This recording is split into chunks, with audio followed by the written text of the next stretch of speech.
रिकाम्या बोटची थिअरी माहिती आहे का?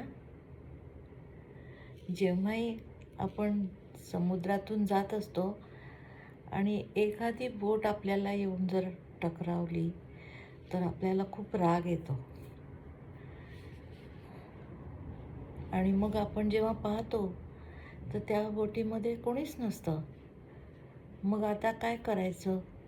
म्हणून आपण मग काहीच रिॲक्शन नाही द्यायची आणि मग जस्ट शांत राहून समोर जायचं.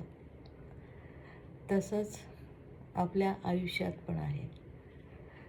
जसं एखादी व्यक्ती आपल्यासाठी काही पण दुःख देते तेव्हा आपल्याला असं वाटतं की त्यांनी आपल्याला मुद्दाम दुःख दिलं आहे, पण तसं काही नसतं. ते लोक आपलं स्वतःचे आयुष्यातले बॅटल्स त्यांना ते तोंड देत असतात आणि त्यांच्या आयुष्यात आलेल्या वादळांना ते लोक तोंड देत असतात.